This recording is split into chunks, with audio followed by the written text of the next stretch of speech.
আল্লাহ রাব্বুল আলামিন পবিত্র কুরআনুল কারীমের ৭ নং সূরা সূরাতুল আ'রাফ এর 11 নম্বর আয়াতে বলেন, বিসমিল্লাহির রহমানির রহিম। আল্লাহ রাব্বুল আলামিন বলছেন, ওয়ালাকাদ খালাকনাকুম সুম্মা সাওয়ারনাকুম সুম্মা কুলনা লিল মালাইকাতি ইসজুদু লিআদম ফাসাজাদু ইল্লা ইবলিস লাম ইয়াকুম মিনাস সাজিদিন। আল্লাহ রাব্বুল আলামিন বলছেন, ওয়ালাকাদ খালাকনাকুম, নিঃসন্দেহে আল্লাহ রাব্বুল আলামিন সেই সত্তা যিনি তোমাদেরকে সৃষ্টি করেছেন। সুম্মা সাওয়ারনাকুম, এরপর তোমাদেরকে আকৃতি দান করেছেন, সুন্দর অবয়ব কাঠামো দান করেছেন, দৈহিক কাঠামো। সুম্মা কুলনা লিল মালাইকাতি ইসজুদু লিআদম, এরপরে আল্লাহ রাব্বুল আলামিন সমস্ত ফেরেশতাদেরকে বলেছেন যে তোমরা আদমকে সিজদা করো। আর সূরা বাকারার মধ্যে আছে, আল্লাহ পাক সৃষ্টি করার পরে আদম আলাইহিস সালামকে নাম শিক্ষা দিয়েছেন, অর্থাৎ জ্ঞান শিক্ষা দিয়েছেন, এবং এমন জ্ঞান শিক্ষা দিয়েছেন যেই জ্ঞান ফেরেশতারাও জানতেন না। আল্লাহ পাক ফেরেশতাদেরকে বলেছিলেন যে তোমরা এই নামগুলো বলে দাও দেখি, যদি তোমরা সত্যবাদী হয়ে থাকো। ফেরেশতারা এই নামগুলো বলতে পারেননি।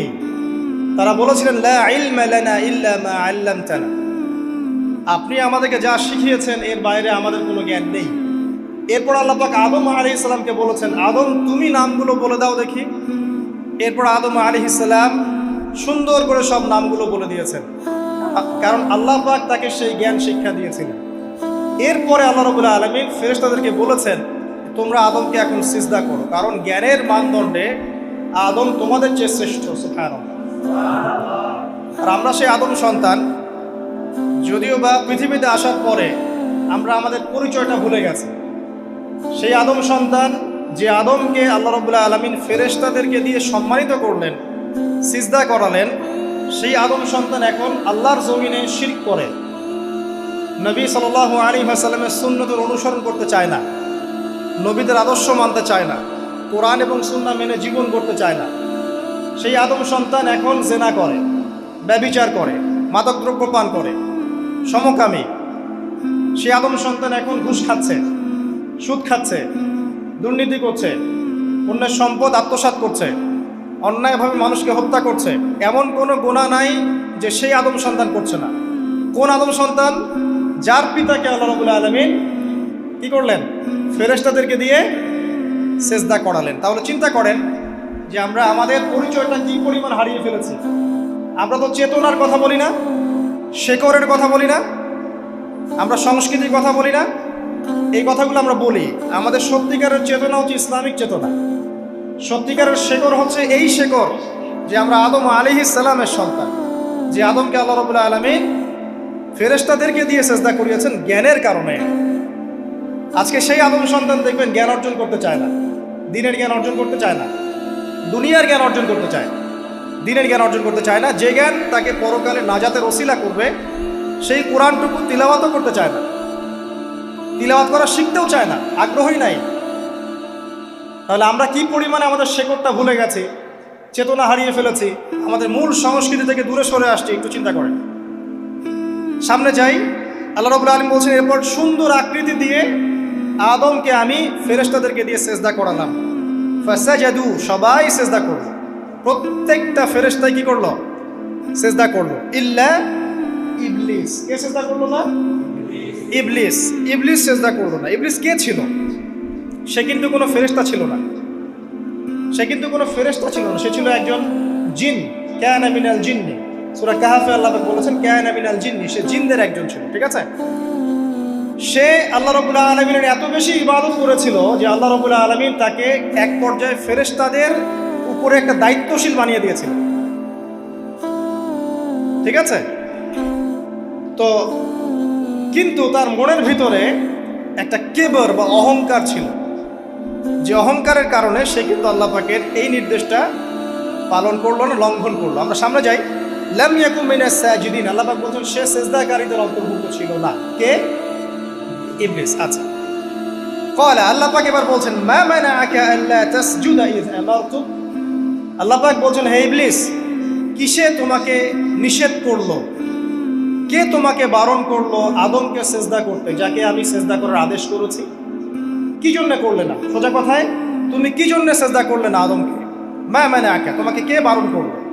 এবার ইবলিস তার দলিল পেশ করছে। সে বলছে যে ক্বালা আনা খায়রুম মিন, সে বলল আমি আদমের চাইতে উত্তম। আসসালাতু খায়রুম মিনান নাওম, এটা জানেন না? ঘুমের চেয়ে নামাজ উত্তম। ঠিক এভাবেই সে ইবলিস বলছে কি, আনা খায়রুম মিন, আমি তার চেয়ে উত্তম। কি কারণে উত্তম? খালাকতানি মিন নার ওয়া খালাকতাহু মিন তিন। হে আল্লাহ, আপনি আমাকে সৃষ্টি করেছেন আগুন দিয়ে। জিনদেরকে কি দিয়ে সৃষ্টি করা হয়েছে? আগুন দিয়ে। ফেরেশতাদেরকে কি দিয়ে? নূর দিয়ে। তাহলে এখানে প্রমাণ হলো যে ইবলিস কিন্তু ফেরেশতা নয়। আমাকে সৃষ্টি করেছেন আগুন দিয়ে, ওয়া খালাকতাহু মিন তিন, এবং আদমকে সৃষ্টি করেছেন তিন মানে কাদামাটি দিয়ে। তার মানে আগুন কাদামাটির চেয়ে সুপিরিয়র, বেশি মর্যাদা সম্পন্ন, ওর মানে কেয়া আছে আর কি। এই কারণে সে সিজদা করল না।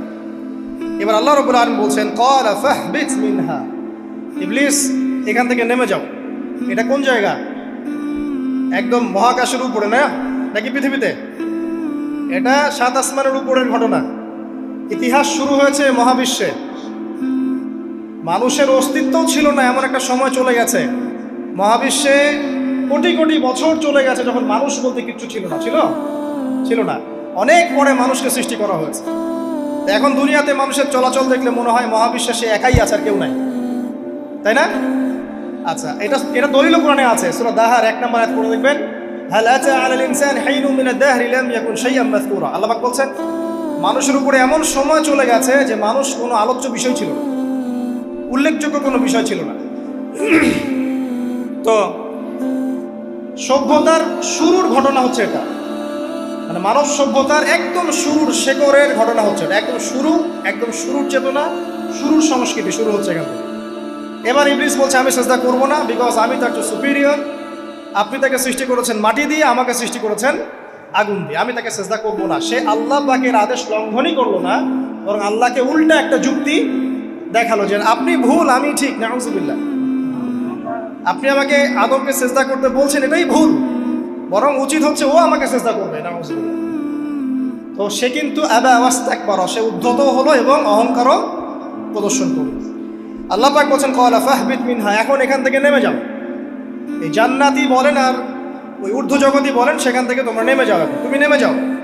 ফামা ইয়াকুনু লাকা আন তাতাকাব্বারা ফিহা, এখানে দাঁড়িয়ে তুমি অহংকার করবে এই অধিকার তোমাকে দেওয়া হয় নাই। সোজা কথা, আল্লাহ পাক বলছেন এখানে দাঁড়িয়ে তুমি অহংকার করবে এই অধিকার তোমাকে দেওয়া হয়নি। আল্লাহ পাক অহংকারীকে পছন্দ করেন?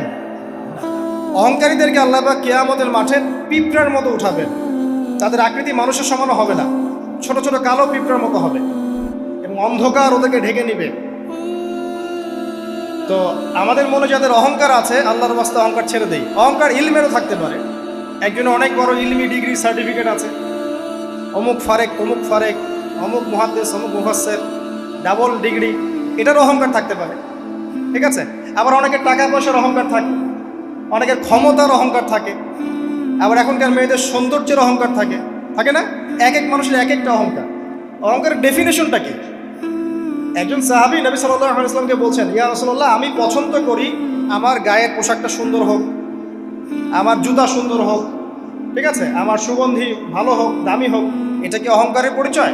নবী সাল্লাল্লাহু আলাইহি ওয়াসাল্লাম বলছেন না, এটা অহংকারের পরিচয় নয়। বরং অহংকারের পরিচয় হচ্ছে অন্য মানুষকে তুচ্ছ তাচ্ছিল্য করা, এক, আর দুই হচ্ছে সত্যকে প্রত্যাখ্যান করা। মনে থাকবে অহংকারের সংজ্ঞা কি? এক, অন্য মানুষকে তুচ্ছ তাচ্ছিল্য করা, আর দুই, সত্যকে প্রত্যাখ্যান করা। এখন সত্য কি?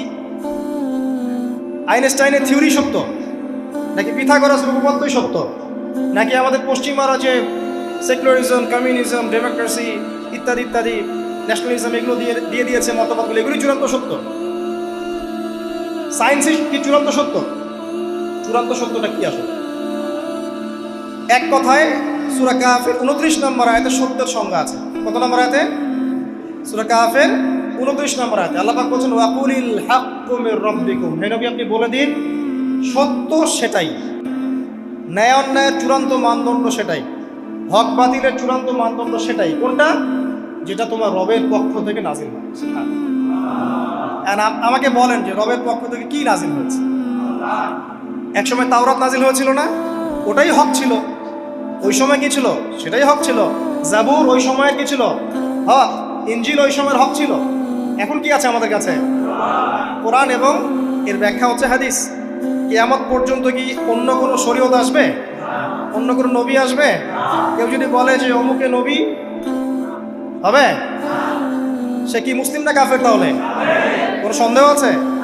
যদি কেউ দাবি করে যে মুহাম্মদ সাল্লাল্লাহু আলাইহি ওয়াসাল্লাম শেষ নবী নন, আরো নবী আসতে পারে, নাউজুবিল্লাহ, এবং এই কুফরি আকীদায় বিশ্বাসীকে কেউ যদি কাফের মনে না করে, সেও কাফের হয়ে যেতে পারে। বুঝতে পারছেন? আসেন, তো অহংকারের সংজ্ঞাটা আমরা জেনে নিলাম যে সত্যকে প্রত্যাখ্যান করা, আল্লাহর ওহীকে প্রত্যাখ্যান করা, মানে কোরআন এবং সুন্নাহ থেকে সরে আসা, এটাকে মিথ্যা মনে করা, বা অন্য কোনো মতবাদকে কোরআন সুন্নাহর সমকক্ষ মনে করলেও কুফরি হয়ে যাবে। এরকম মনে করে অন্য একটা মতদর্শ, একটা দর্শন, একটা ফিলোসফিক্যাল থট বা একটা স্কুল অফ থট কোরআন সুন্নাহর চেয়ে ভালো নয়, কিন্তু কোরআন সুন্নাহর সমমানের, এটাও যদি কেউ মনে করে, কাফের। কথা কি বুঝতে পারছেন? এটা হচ্ছে অ্যাবসলিউট ট্রুথ, মানে এটা সত্যের একদম সর্বোচ্চ স্টেজ, এর উপরে আর কিছু নাই। ভুলে গেছিলাম ভাই। আচ্ছা, এবার আসেন, আমরা অহংকারের সংজ্ঞা জানলাম, সত্যের সংজ্ঞাও জানলাম। এখানে ইবলিস কি করছে? সে অহংকার প্রদর্শন করছে। সে আল্লাহকে বলছে আপনি ভুল, আমি ঠিক। আদমকে সে তুচ্ছ তাচ্ছিল্য করলো এবং সত্যকে প্রত্যাখ্যান করলো, দুটোই কিন্তু ইবলিস করলো এখানে। আসেন, আল্লাহ পাক বলছেন ফাখরুজ, এখান থেকে বের হয়ে যাও হতভাগ। ফাখরুজ মানে উখরুজ মানে বের হও, অতএব ফাখরুজ, এখান থেকে বের হয়ে যাও। ইন্নাকা মিনাস সাগিরিন, তোমার অহংকার করার কোনো সুযোগ নেই এখানে, তুমি তো ছোট পুত্র। ইন্নাকা মিনাস সাগিরিন, সাগির মানে কি? তুমি এখান থেকে, তুমি বের হয়ে যাও এখান থেকে, তুমি একজন ক্ষুদ্র সত্তা, তোমার এখানে অহংকার করার কিছু নাই। কলা, এবার ইবলিস বলছে, এই জায়গাগুলো খুব ভালো করে শোনেন, আমাদের লেকচারের আসল জায়গায় কিন্তু যাবে ওইদিকে। যদি আড়াইটা পর্যন্ত লেকচারটি কোনো সমস্যা আছে? আচ্ছা, তাহলে বসে থাকেন। খাওয়া দাওয়া করে আসছেন তো? আচ্ছা। কলা, এবার ইবলিস বলছে আনজিরনি, শোনেন, ইবলিস বলছে আনজিরনি, হে আল্লাহ আমাকে অবকাশ দিন। কি বলছে? আমাকে অবকাশ দিন। ইলা ইয়াউমি ইউবআসুন, যেই দিন আপনি কিয়ামত ঘটাবেন, যেই দিন সবাইকে পুনরুত্থিত করবেন, ওই দিন পর্যন্ত আমাকে অবকাশ দিন। সূরা বাকারায় আছে, অন্য সূরা আছে, রব্বি আনজিরনি ইলা ইয়াউমি ইউবআসুন। ইবলিস বলছে হে আমার রব। কি বলছে ইবলিস? হে আমার রব। ইবলিস কি তাহলে আস্তিক না নাস্তিক? কথা বলেন। ইবলিস কি আস্তিক না নাস্তিক? আস্তিক। ইবলিস বলছে যে ইয়া রব্বি, রব্বি হে আমার রব, হে আমার প্রতিপালক। আল্লাহকে ইবলিস বলছে হে আমার প্রতিপালক, আনজিরনি আমাকে অবকাশ দিন, ইলা ইয়াউমি ইউবআসুন, কিয়ামত দিবস পর্যন্ত, বা যেদিন আপনি পুরো মানব জাতিকে উঠাবেন কবর থেকে, আবার ওই দিন পর্যন্ত আমাকে অবকাশ দিন। তার মানে কিয়ামত যে হবে এটা নতুন করে লেখা হয় নাই, সভ্যতায় হিস্ট্রির শুরু থেকেই কিয়ামত ছিল। কথা বুঝতে পারছেন? ফেরেশতারাও জানতেন যে একদিন মহাবিশ্ব ধ্বংস হয়ে যাবে। যখন পৃথিবীতে মানুষকে পাঠানো হয়নি তার আগেই ফেরেশতারা জানতেন, আল্লাহ পাকের ইলমে ছিল এবং তিনি এটা ফয়সালা করে দিয়েছিলেন যে একদিন এই পুরো মহাবিশ্বই ধ্বংস হয়ে যাবে। ইবলিস আগে থেকে জানতো যে কিয়ামত হবে, এই জন্য সে বলছে আমাকে কিয়ামত পর্যন্ত অবকাশ দিন। আল্লাহ পাক এবার কি বলছেন দেখেন, ইবলিস আল্লাহর কাছে চাইলো, আল্লাহ পাক তাও তাকে ফেরত দিলেন না। আর আমরা আল্লাহর কাছে চাইতে এখন হতাশা হয়ে যায় না, দোয়া করতে থাকি আর বলি যে আমার দোয়া তো কবুল হচ্ছে না। আর ইবলিস একটা জিনিস চাইলো, আল্লাহ পাক বললেন ক্বালা ইন্নাকা মিনাল মুনজারিন, যাও তুমি অবকাশপ্রাপ্তদের একজন, তোমাকে অবকাশ দেয়া হলো। এক কথায় তোমার দোয়া কবুল করা হয়েছে, তোমার অবকাশ তোমাকে দেয়া হলো, কারণ আল্লাহ পাক এটা পরীক্ষা করবেন ইবলিসকে দিয়ে, মানব জাতিকে। ক্বালা, এবার ইবলিসের চ্যালেঞ্জ শোনেন, এটাই আমাদের আজকের লেকচারের মূল পয়েন্ট। এই জায়গা থেকে ইবলিস চ্যালেঞ্জ করছে। কি চ্যালেঞ্জ করছে? ফাবিমা আগওয়াইতানি, হে আল্লাহ আপনি যে কারণে আমাকে বিচ্যুত করলেন, মানে আমি আমার যে কৃতকর্মের কারণে আপনার রহমত থেকে বঞ্চিত হয়ে গেলাম, ঠিক আছে, লাআকুদান্না লাহুম সিরাতাকাল মুস্তাকিম, আমি সেই আদমের এবং আদমের সন্তানের সরল পথে ওত পেতে বসে থাকবো। কথাটা ভালো করে বোঝেন। ইবলিস চ্যালেঞ্জ করলো কাকে? আল্লাহকে। যে কারণে আল্লাহ আপনি আমাকে বহিষ্কার করলেন, এখন আমি কি করব? আমি এই আদম সন্তানের সরল পথে, আপনাকে পাওয়ার এই পথের আনাচে কানাচে আমি ওত পেতে বসে থাকব। কি জন্য বসে থাকব? যাতে করে আমি আদম সন্তানকে বিচ্যুত করতে পারি। শুধু তাই নয়, সে আরো বলছে সুম্মা লাআতিয়ান্নাহুম, আমি শুধু বসেই থাকবো না, আমি আদম সন্তানের কাছে আসব। মিন বাইনি আইদিহিম, তার সামন থেকে আসব। ওয়া মিন খালফিহিম, আদম সন্তানের পিছন থেকে আসব।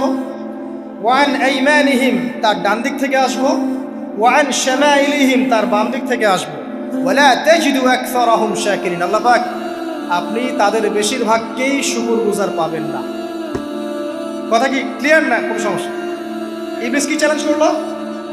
আমি শুধু বসেই থাকবো না, ডান দিক থেকে আসব, বাম দিক থেকে আসব, সামন থেকে আসব, পিছন থেকে আসব। আমি আদম সন্তানকে পথভ্রষ্ট করেই ছাড়বো, আপনি আদম সন্তানের বেশিরভাগকে পথভ্রষ্ট পাবেন। ইবলিসের কথার কি বাস্তব প্রতিফলন দেখা যায় এখন সমাজে? বেশিরভাগ মানুষ নামাজ পড়ে না পড়ে না? বেশিরভাগ মানুষ সুদ খায় না খায় না? বেশিরভাগ যুব সমাজ জেনা করতেছে না করতেছে না? বেশিরভাগ লোক মাদক খাচ্ছে না খাচ্ছে না? পৃথিবীর কোনো জায়গায় আল্লাহর বিধান আছে কি নাই? দুই একটা জায়গায় আছে আই ওয়াশ, শোডাউন। বেশিরভাগ নারী পর্দায় চলে না চলে না? বেশিরভাগ মানুষ রোজা রাখে না রাখে না? বেশিরভাগ মানুষ যাকাত দেয় কি দেয় না? তাহলে ইবলিস যে বললো আপনি বেশিরভাগকেই শুকরগুজার পাবেন না, বেশিরভাগ মানুষ পরকালের স্বার্থে কাজ করে না দুনিয়ার স্বার্থে কাজ করে? কতজন মানুষ আল্লাহ পাকের দ্বীনটাকে প্রচার প্রসার প্রতিষ্ঠার কথা বলে বা কোরআন সুন্নাহর কথাগুলো মেনে চলে? কতজন মানুষ? বেশিরভাগ লোক মেনে চলে। তাহলে ইবলিস কি সফল না ব্যর্থ? ইবলিসের চ্যালেঞ্জ কি সফল না ব্যর্থ? ইবলিসের কথা সে কিন্তু অক্ষর অক্ষরে পালন করেছে। আর এই ইবলিসকে আল্লাহ পাক কেন পৃথিবীতে নিয়েছেন? আমাদেরকে পরীক্ষা করার জন্য, যেন আমরা এই সরল পথ থেকে বিচ্যুত না হই। সামনে যান, আরো কঠিন কথা আছে। ক্বাল আখরুজ মিনহা, আল্লাহ পাক বলছেন এখান থেকে বের হয়ে যাও। মাযউমান মাদহুরা, একদম অপদস্থ লাঞ্ছিত হয়ে এখান থেকে বের হয়ে যাও। লামান তাবিআকা মিনহুম, তুমি তো চ্যালেঞ্জ করলা আমাকে, ঠিক আছে, কিন্তু যে ব্যক্তি যেই তোমার অনুসরণ করবে, আল্লাহ পাকের কথা শুনেন, যেই তোমার অনুসরণ করবে, লাআমলাআন্না জাহান্নামা মিনকুম আজমাইন, যে পুরুষ বা নারী যেই হোক না কেন, যে আদম সন্তান ইবলিস তোমার অনুসরণ করবে, তোমার পথ ধরবে, আমি তোমাকে সহ এদের সবাইকে দিয়ে জাহান্নাম পূর্ণ করব। আল্লাহর কিচ্ছু যায় আসে না। আল্লাহ পাক যদি এই পুরো পৃথিবীটাকেও জাহান্নামে নিক্ষেপ করেন অবাধ্যতার কারণে, আল্লাহ পাকের কিছু যায় আসে? ওই যে আপনাদের এখানে নদী আছে না, কি বালাসী ঘাট, এখানে চর টর আছে না, চরের মধ্যে একটা বালুর কণার কি দাম আছে বলুন তো? একটা বালুর কণার কোন দাম আছে? এই পুরো মহাবিশ্বে পৃথিবীর অবস্থান এর চেয়েও কম। তো পুরো পৃথিবীর মানুষ যদি আল্লাহর অবাধ্য হয়, আল্লাহ পাক যদি পুরো দুনিয়াটাকেই ধ্বংস করে দেন, জাহান্নামে নিক্ষেপ করেন, আল্লাহ পাকের কিছু যায় আসবে কিনা? এবার আসেন, এখান থেকে আমরা বুঝতে পারলাম যে ইবলিস একটা তৃতীয় সত্তা। আল্লাহ পাক আদম আলাইহিস সালামকে সৃষ্টি করলেন, নাম শিক্ষা দিলেন, সেজদা করালেন, ইবলিসকে সেজদা করতে বললেন, সে করলো না। সে চ্যালেঞ্জ করলো উল্টা, যে আমি ওর চেয়ে উত্তম, আপনি ভুল আমি সঠিক। সে অহংকার করলো এবং একই সাথে সে আদমকে পথভ্রষ্ট করার চ্যালেঞ্জও করে বসলো। আল্লাহ পাক ঘোষণা করলেন, যদি কোনো আদম সন্তান তোমাকে ফলো করে, তোমাকে সহ তাকে আমি জাহান্নামে নিক্ষেপ করব। ঠিক আছে এই পর্যন্ত?